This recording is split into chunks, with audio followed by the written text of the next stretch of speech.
আপনি university pass করে এসে নিয়েই আপনি সব বুঝে ফেলাইছেন, আর এই দেশের মানুষের চুল দাঁড়িয়ে পাকছে এমনি এমনি। তো একটা অনির্বাচিত সরকার, এটা ডক্টর ইউনূসের সরকার। ডক্টর ইউনূস এই লোকগুলোকে নিয়ে নিয়ে বসাইছে, এবং এই সরকারের সব কিছু ম্যান্ডেট, মানে যদি কোনো পলিটিক্যাল গভর্নমেন্ট হইতো তারও সব কিছু করার ম্যান্ডেট নাই। এই জিনিসটা মাথায় রাখতে হবে। এগুলো হলো এক ধরনের অধ্যত্ব, এক ধরনের আমি বলবো যে মানে এক ধরনের মূর্খতাও বটে, এবং গণবিচ্ছিন্ন সেই সরকার যে বেসিক্যালি নিজেদেরকে গণবিচ্ছিন্ন করে তুলছে ক্রমাগত, এটা তারই একটা নমুনা। কামাল, নিরাপত্তা উপদেষ্টা আরও একটা কথা বলেছেন বাংলাদেশের ভেতর দিয়ে ত্রাণ সরবরাহের একটি চ্যানেল বা পাথওয়ে তৈরি জাতিসংঘের প্রস্তাব বাংলাদেশে বিবেচনা করছে। সেটাই তো বললাম, উনি তো বলছেন যে ত্রাণের একটা পাথ তৈরি করছে। তো এটাই কেন করবেন আপনি? আপনি এটা কেন করবেন? একটা বেসিক কথা ধরেন যে দুইটা প্রতিবেশী, মনে করেন ওই আপনার যে প্রতিবেশী তার সঙ্গে যে ঝগড়া করতেছে, আমি যদি তাকে হেল্প করতে যাই তাহলে আমার ঝগড়াটা কি ওই বড় প্রতিবেশীর সঙ্গে হয়ে গেল না? সেটা আপনি করতে পারেন, আপনি যদি স্ট্র্যাটেজিক্যালি সেরকম সিদ্ধান্ত নেন করতেই পারেন, কোনো সমস্যা নাই। তো সেই ধরনের সিদ্ধান্তটা কে নিয়েছে? এই সিদ্ধান্তটা তো প্রকারান্তরে যুদ্ধে জড়িয়ে পড়া। এই সিদ্ধান্ত যদি জাতির জন্য প্রয়োজন হয় নিবেন, 100 বার নেন, আমার কোনো আপত্তি নাই। কিন্তু সেই সিদ্ধান্ত যদি কোনো একটা জাতি, যেমন ইন্ডিয়া একটা উদাহরণ দিয়ে বলি, এই যে কয়েকদিন আগে যে ইন্ডিয়ার সঙ্গে যে পাকিস্তানের একটা যুদ্ধই তো হলো মোটামুটি। ইন্ডিয়া কিন্তু দেখেন বিজেপির সঙ্গে কংগ্রেসের অত প্রীত কিন্তু নাই, কিন্তু তারা কিন্তু সবার সঙ্গে মিলে বসছে, এই ধরনের একটা সিদ্ধান্ত নিয়ে তারা সবার সঙ্গে আলোচনা করছে, বলছে কি করা যায়। তো এইগুলি তো একটা পুরো জাতি, আপনি যখন একটা যুদ্ধ লাগাবেন পুরো জাতিকে তো ঐক্যবদ্ধ করবেন। তো জাতির আপনি কোন পলিটিক্যাল পার্টির সঙ্গে আপনি বসছেন? আপনি কারোর সঙ্গে বসেন নাই।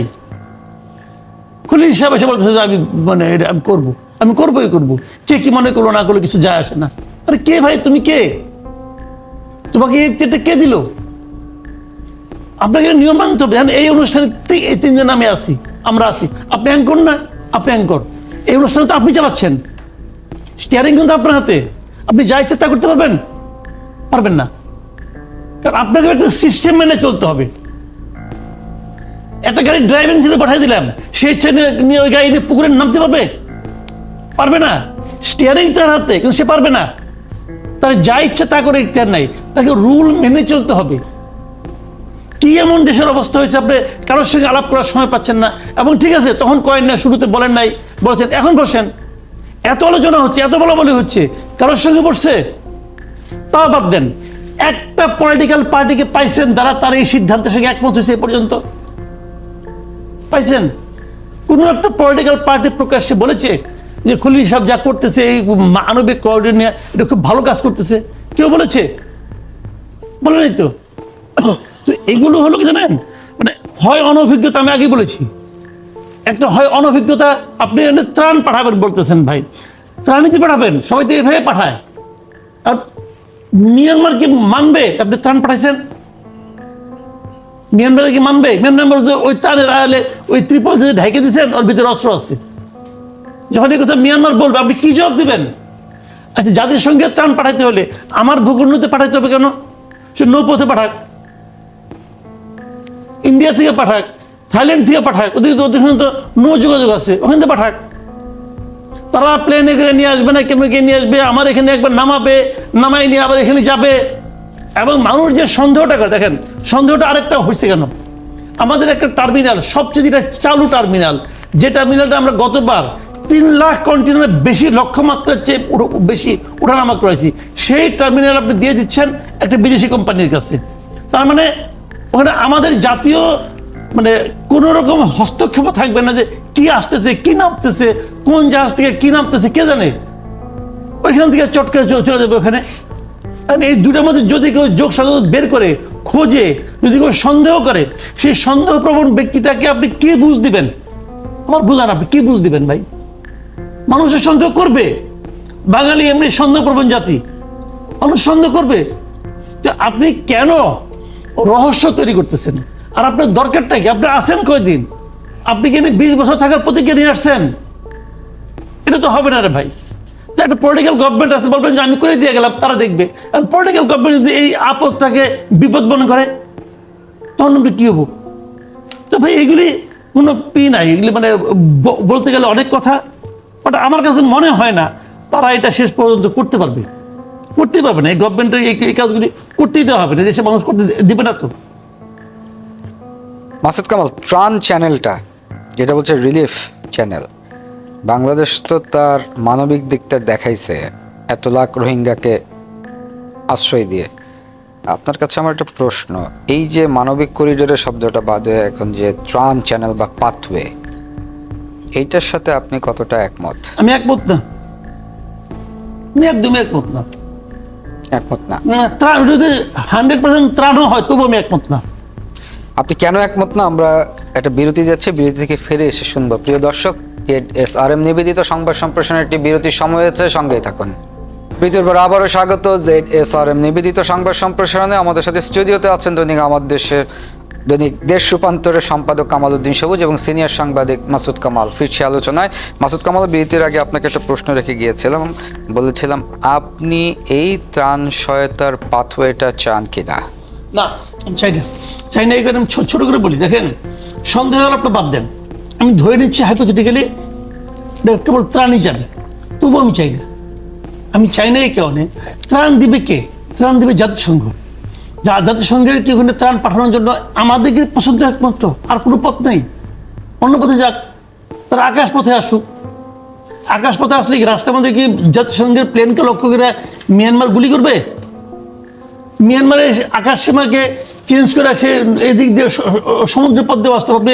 ভালো মতো আখাইনের এটা ম্যাপটা খেয়াল করেন, আসার অনেক পথ আছে। আমার দিক দিয়ে আসতে হবে কেন? ভাই, আমি এটা কোনোভাবেই চাই না। এই কারণে এটা করলে পরে আমার জন্য একটা ঝুঁকি, এটা বড় ঝুঁকি। এই ঝুঁকিতে আমি কেন জড়াবো? ধন্যবাদ মাসুদ কামাল। আমরা আরেকটা বিষয়টা আলোচনা করতে চাই। আজকে জানেন যে ঢাকা দক্ষিণ সিটি মেয়র হওয়ার উদ্দেশ্য নয়, বৈষম্যর প্রতিবাদে আন্দোলন বললেন ইশরাক। আমি এই আন্দোলনে আসলে ইশরাক সাহেবের পক্ষে। আমি মনে করি যে ইশরাক সাহেবকে আপনি কেন দিবেন না? একই ঘটনা ঘটছে ডক্টর শাহাদাতের ব্যাপারে চট্টগ্রামে, সেক্ষেত্রে আপনার কোনো আপত্তি নাই। ইশরাকের ক্ষেত্রে আপত্তি কেন? আপত্তি হওয়ার সম্ভাব্য দুইটা কারণ। একটা কারণ হলো ইশরাক সাহেব, শাহাদাত সাহেবকে তো বিএনপি থেকে করছে, বহিষ্কার করা লোক সে। এই জন্য তাকে যে তারা বিএনপির লোক মনে করে না। বাট ইশরাক তো very much active in BNP, কাজে তারা বিএনপিকে এই জয়টা দিতে যাচ্ছে না। আবার এটা রাজধানীতে, এটা গেলে পরে রাজধানীতে বিএনপির কাছে যাবে, এই ধরনের একটা ধারণা তাদের মধ্যে কাজ করে। আর দ্বিতীয় যে কারণটা, সেটা হলো গিয়ে যে এই যে বাধা দিচ্ছেন যিনি, যার মন্ত্রণালয়, বেসিক্যালি উনি বাধা, উনি যতই তাইরে নাইরে কাহিনী বলুক বা এটা পাবলিক বুঝে, উনি যে বাধা দিচ্ছেন বেসিক্যালি উনি তো এনসিপির লোক। যে জিনিসটা ইশরাক সাহেব করছে, আইডেন্টিফাই করছে, এখানে তো দুজন এনসিপির লোক আছে মিনিস্ট্রিতে, তাহলে এই মিনিস্ট্রি তো নির্দলীয় মিনিস্ট্রি থাকলো না, সে তো সকল দলের প্রতি সমান সুবিচার করতে পারবে না। এবং তার প্রমাণ এখানে এসে গেল এইটা নিয়ে। সজীব ভুঁইয়া সাহেব এই ভবনে বসেন, এখন এই ভবনে বসে নিশ্চয়ই বাড়তি মজা একটা পেয়ে গেছেন, উনি ওই মজাটা হারাতে চান না। কারণ উনি যে ভবনে বসেন সেই ভবনটা ওনার মিনিস্ট্রির আন্ডারে একভাবে, উনি তো এটা মানবেন না। আর ইশরাক সাহেব যদি এসে বসে, ইশরাকও তো মন্ত্রীর পদমর্যাদায়, উনি ওনার কাছে অতটা অনুগত নাও থাকতে পারেন। এবং এই সিটি কর্পোরেশন নিয়ে মনে করি সজীব ভুঁইয়া সাহেব খুবই নেস্টি গেম খেলতেছে।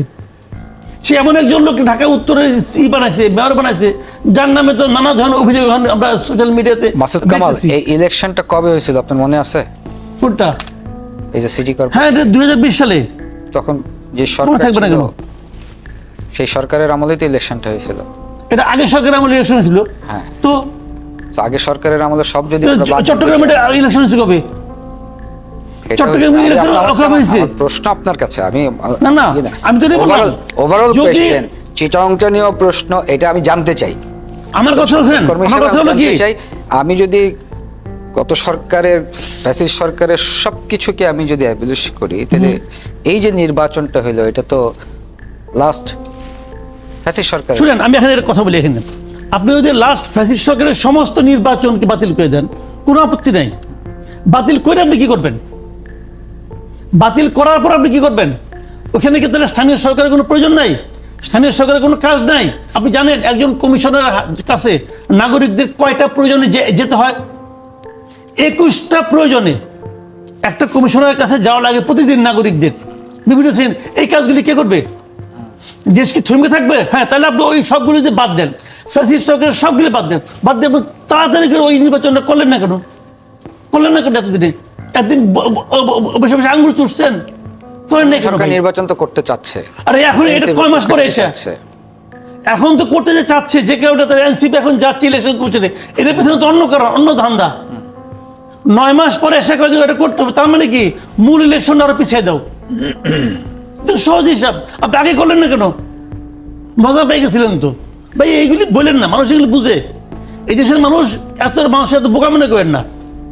আপনি ইউনিভার্সিটি পাস করে এসে নিয়েই আপনি সব বুঝে ফেলেছেন, আর এই দেশের মানুষের চুল দাঁড়িয়ে পাকছে এমনি এমনি। একটা কথা আমি বলি, আমি একটু তর্কের খাতিরে বলি, আইনটা অন্যভাবে দেখি।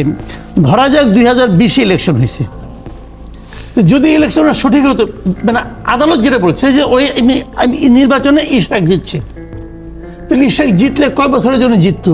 5 বছরের জন্য জিততো। তো সেই জিনিসটা 2025-এ এসে আমরা জানতে পারলাম যে না, ইশরাকই জিতেছে। তাহলে এই যে 4 বছর, প্রায় এই 4 বছর তো জোর করেছিল আরেকজন লোক, কিন্তু জনগণ যারা ইশরাককে ভোট দিয়েছে তারা তো ইশরাককে 5 বছরের জন্যই ভোট দিয়েছে।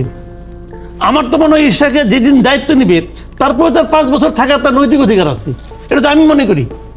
কারণ তাকে তো জনগণ 5 বছরের জন্য ভোট দিচ্ছে। একদিন আপনি তাকে বসতে দেন চেয়ারে, এটা আপনার সমস্যা, এটা তো পাবলিকের সমস্যা না।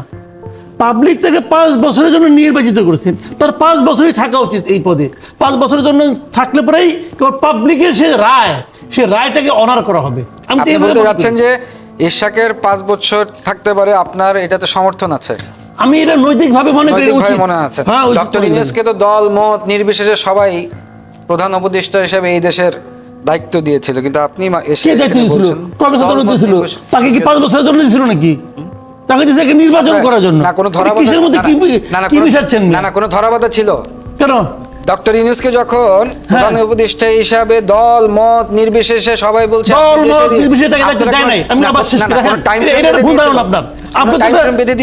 ভয়ঙ্কর প্রশ্ন শেষ মুহূর্তে উঠাইছেন। জি প্লিজ, এটা তো উঠাইতে পারেন না। জি প্লিজ, তাকে দল মত নির্বিশেষে দেওয়া হয় না দায়িত্ব। জি তাকে সেটা এসে বলছে আমার এমপ্লয়ার হলো ছাত্ররা, জি যে ছাত্ররা এখন সমাবেশ দেখলে 200 লোক হয় না, জি ওরা তারা এমপ্লয়ার। আচ্ছা, দল মত নির্বিশেষে তারা এমপ্লয়ার না, ওগুলো